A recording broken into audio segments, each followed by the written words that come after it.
What's up, everybody? Welcome to the channel. Today we're doing something I've wanted to make for a while now. A full tier list ranking every season of The Flash. Now, if you grew up watching the show like I did, then you already know this series was a complete roller coaster. At its best, the show gave us some of the greatest superhero TV moments ever. At its worst, it gave us hallway pep talks that lasted longer than actual fight scenes. But no matter what, Flash was one of the defining superhero shows of the 2010s. This show lasted 9 seasons, and that's insane when you think about it. We watched Barry Allen go from a nervous CSI who got struck by lightning to literally fighting gods, alternate timelines, evil versions of himself, and still somehow being late to everything. And throughout those 9 seasons, the show changed a lot. Some seasons were emotional, some were dark, some were funny, and some felt like the writers were making episodes at 3 a.m. the night before filming. So today we're ranking every season from worst to best. And just remember, this is my opinion. If your favorite season is lower than you wanted, don't open a Breach Earth 2 and come after me. Alright, let's get into the tier list. Tier explanation. Before we start, here's how the tiers work. S tier, masterpiece level Flash. The seasons that made everybody love the show. A tier, still amazing with only a few flaws. B tier, good season with noticeable issues. C tier, mixed seasons. Some great moments, some frustrating ones. D tier, the seasons where the show started to really crash. Or the show where the cracks really started showing. And honestly, even though this show declined over time, I still appreciate every season because The Flash was a huge part of superhero TV for almost a decade. Season 1, S tier. Let's start with Season 1. This is an S tier, no debate. Season 1 is the blueprint for superhero television. Everything about this season felt fresh when it came out. Barry Allen was immediately likable. Grant Gustin absolutely carried this role from the very beginning. He made Barry feel human. He wasn't just some overpowered superhero. He was awkward, emotional, funny, and genuinely hopeful. And honestly, that helpful energy is what made The Flash special. This season also had one of the best mysteries in the entire Arrowverse. Who's Harrison Wells? Every episode slowly built tension around him. Little cues, clues, weird moments, secrets hidden everywhere. And then eventually find out Wells is actually Reverse Flash. The reveal was insane back then. Don Cavanaugh deserves so much credit because he somehow made Wells feel kind, threatening, manipulating, and emotional all at the same time. Reverse Flash was perfect. His relationship with Barry felt personal. That's why he worked so well. And he wasn't trying to destroy the world because he was evil for no reason. He hated Barry specifically. And every scene between them had tension. Then there's Team Flash. This was by far the best version of the team. Cisco was hilarious without becoming a cartoon. Caitlin actually had important emotional storylines. Joe Bless was one of the best TV dads ever, and Iris was written better here than in later seasons. The emotional moments in the season still hit hard too. Barry talking to his mom in the past, Cisco revealing the truth about Wells, Joe realizing Barry is really his family, and the finale, Barry choosing not to save his mother. That's one of the strongest emotions in the whole show. This season had great pacing, strong villains, emotional storytelling, fun action, and heart. Peak Flash, easy tier. Season 2, S tier. So, Season 2 is also S tier. Honestly, this season I one of the nice. Technically, they repeated the evil speed.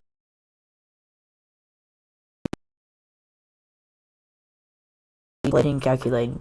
Zoom was terrifying. The first time Zoom showed up, the entire vibe of the show changed.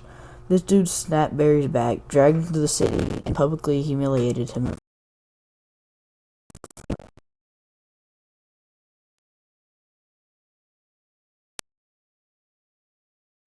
The black suit, the distorted voice, the glowing blue lightning, everything about him screamed danger.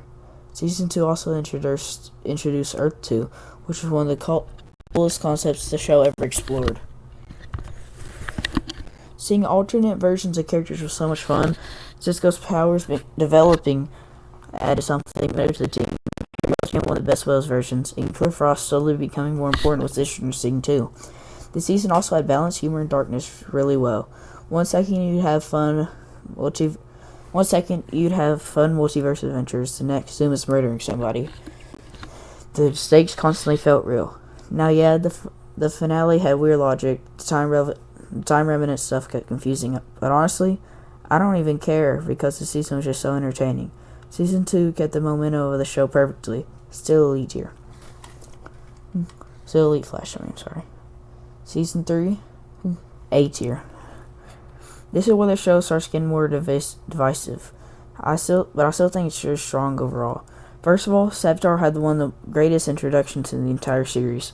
The suit looked incredible, the speed effects were awesome, and the way everybody talked about him made him feel like a mythological monster. The reveal that Savitar was actually future Barry was such a cool idea. A future version of Barry becoming corrupted by pain and isolation honestly fits the character really well. This season also had a darker atmosphere compared to the first seasons. Barry spends most of his season terrified of losing Iris. The team feels more divided emotionally, and there's more constant sense that the future can't be changed. I actually like that darker tone. Now, obviously, the season had issues.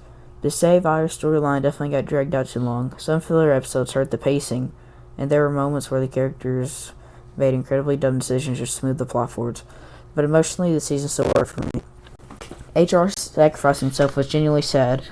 Barry entering the Speed Force at the end felt powerful, and Savitar the villain was just honestly underrated. But let's be honest, Savitar's suit automatically gets this season extra points. Season 4 goes into B tier. This season deserves credit for trying something new.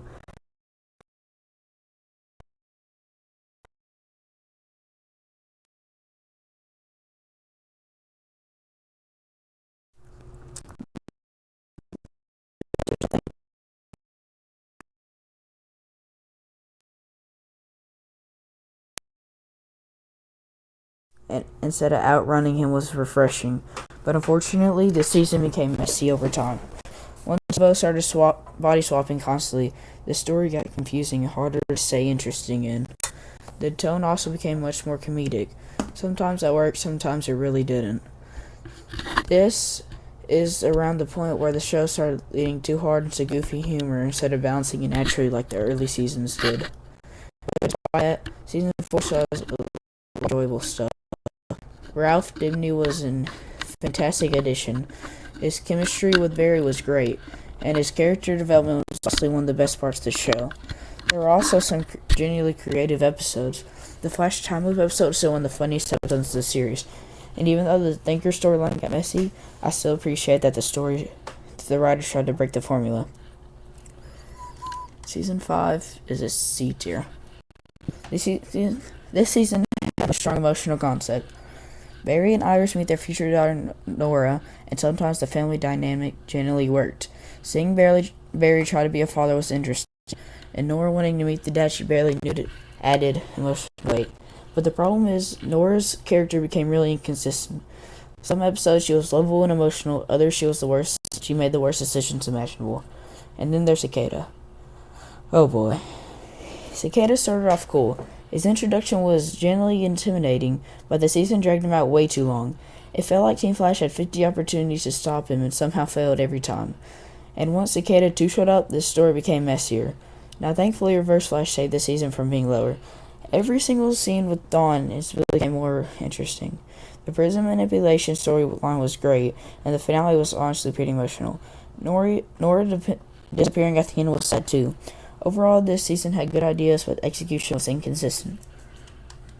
Season 6, D tier. This was my least favorite. Now, I know this ranking might upset people because a lot of fans liked the first half of the season, and honestly, Bloodhook was a solid villain. He felt creepy, the horror vibe was unique, and the storyline had potential. But the way he got executed, from going from a caring doctor to an evil villain in such a short time, hurt his character. The build-up to Crisis on Infinite Earths was also exciting at the time. Everybody thought Barry was about to die. The tension felt real. But after Crisis, the season completely lost momentum. The Mirror Monarch storyline dragged forever, and this is where the show started feeling less focused overall. The dialogue became overly dramatic. Pep talk started replacing actual solutions, and sometimes Barry felt like a side character in the show. There were still good moments here and there, but the season was the point where I really started feeling the decline. Season 7 goes into C tier. And honestly, I think people are a little too harsh on this season. Now, don't get me wrong, the Forces storyline was definitely weird. Some of the dialogue was rough. The writing got extremely cheesy sometimes, and yes, there were moments that genuinely felt ridiculous, but I still had fun with parts of this season. Godspeed returning was cool. Some of the speedster fights were entertaining, and there were moments where the season embraced the comic book insanity in a fun way.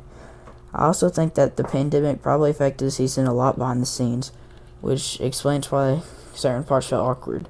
It's definitely not one of the best seasons, but I don't think it deserves the hate that it gets. Season 8 is B tier.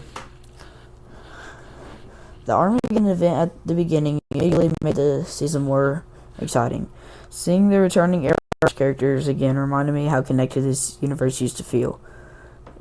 Reverse Flash once again carried every scene he was in, and Barry started feeling more confident. This season also felt more focused in season 6 and 7. The storylines moved faster, the pacing improved, and the action scenes felt more energetic again. Now, it definitely had its flaws. The CGI could be rough sometimes, and some side characters still got too much focus, but not every emotional speech landed. But overall, this season reminded me why I love Flash in the first place. Finally, season 9, A tier.